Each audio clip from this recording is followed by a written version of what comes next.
you do focus a lot on the Fed in your book, Charles, why the unbreakable investor needs to pay attention to what the Fed is saying and doing. And you discuss the history of the Fed, and you mention how in 1913, the US Senate passed the Federal Reserve Act, and I'm quoting you here, set into motion the creation of an entity that has become the most powerful in the world. The Fed can't wage physical war, but its ability to move the US economy and even indirectly the global economy is without equal. So have we let the Fed get too powerful here? Absolutely. And that's where Congress really blows it. Congress actually had the role for a long time of making sure that we have full employment in this country. They gave that away, I think, in 1977, that sort of job, they gave it to the Federal Reserve. And there's just too much. The Federal Reserve is responsible for far too much. And again, who do they answer to realistically? Who gets to fire Jerome Powell tomorrow? No one. But periodically they come up for these new jobs or to be reassigned, to reappointed. But other than that, you can't fire Jerome Powell tomorrow. And what I'm really concerned about now is that we've created this all-powerful entity, almost like Dr. Frankenstein's monster. And within that entity, it's really shifting. I mean, people would be shocked to learn how left-leaning it is right now. I mentioned Powell as a Republican, but for the most part, overwhelmingly, they're very liberal, left-leaning Democrats in there. In fact, progressives. Janet Yellen, I don't know if anyone's ever looked at her writings from 20, 30 years ago, her and her husband 40 years ago. These aren't typical economic summaries. These are really the kind of things that you would see in a pamphlet on socialism. And so these are the folks, Lael Brainerd, who will probably be the next Fed chair. Now she's working within the Biden administration. These are the folks that are going to take control of the most powerful entity out there. And I do believe at some point it will be more politicized. I think to a degree it is now.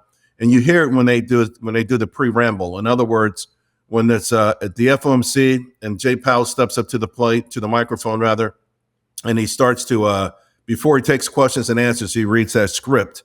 And then within the script, it acknowledges, hey, our what we do affects everyone. And we try to be fair. And of course they're not fair. Think about what they just did. Hiking interest rates so much so that their goal was to break the economy. Their goal was to increase unemployment. What it did was it made life more expensive. And the only people who really did well were wealthy folks with treasury bonds. And they saw their treasury bonds go through the roof and their yields go through the roof. So as one large chunk of the economy, 70% was suffering mightily, another 30%, who, by the way, you're not going to break them. They're not living paycheck to paycheck.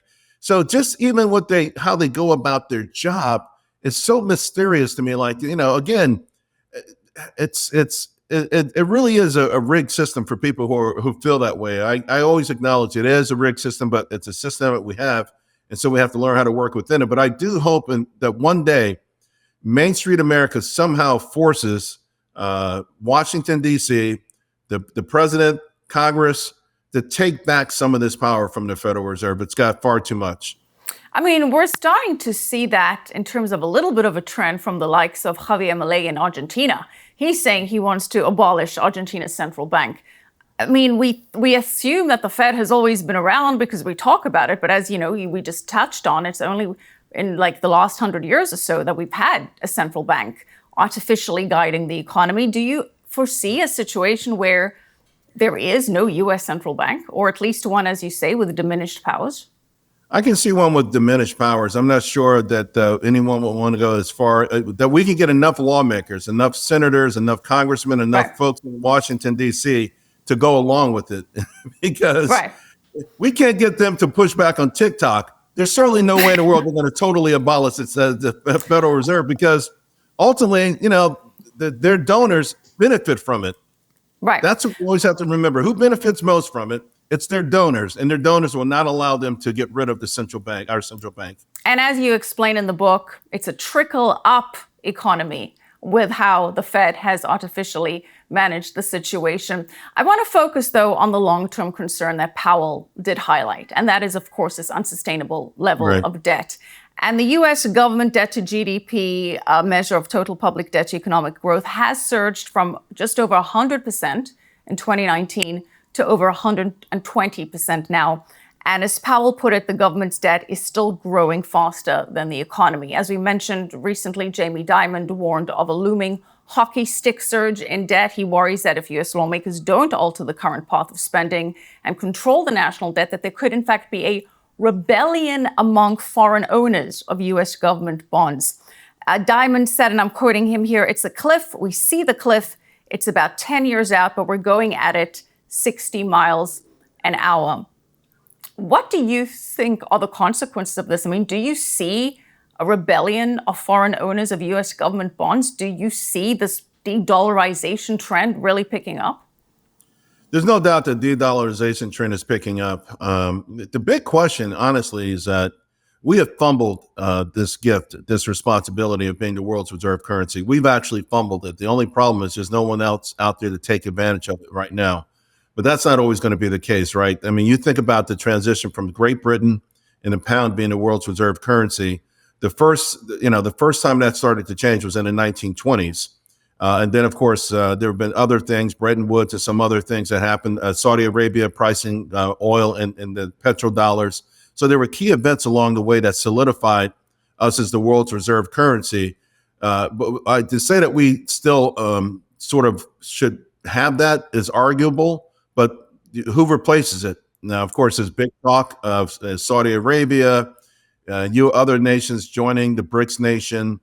They've been accumulating a lot of gold over the last several years to maybe have a sort of resource-backed currency. If they can get India to go along, really go along, you'd have nations that are very young. Their populations generally would be very young versus very old nations, particularly Europe and Japan. Highly educated, again, especially with India in the mix, highly motivated. They would be really supremely positioned. They would control over half the world's resources to really make a big push to either be equal to the US dollar or at some point surpass the US dollar. Right. And, this de-dollarization trend, we discuss it at length here on Kitco.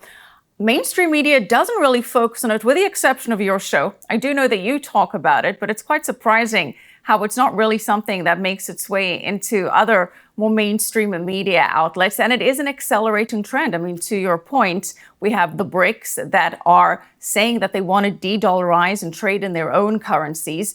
We look at this trend of countries moving away from the US dollar. According to the latest IMF data, the US dollar accounted for around 59% of global allocated foreign exchange reserves.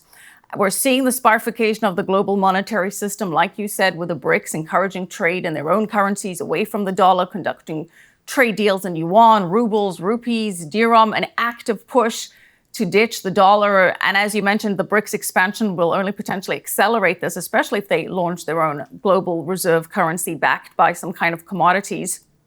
But do you really think that the end of the US dollar as a global reserve currency is anywhere near the horizon? I mean, granted that every global reserve currency has lost its status, but what kind of timeline do you think we could look at here if this does in fact happen?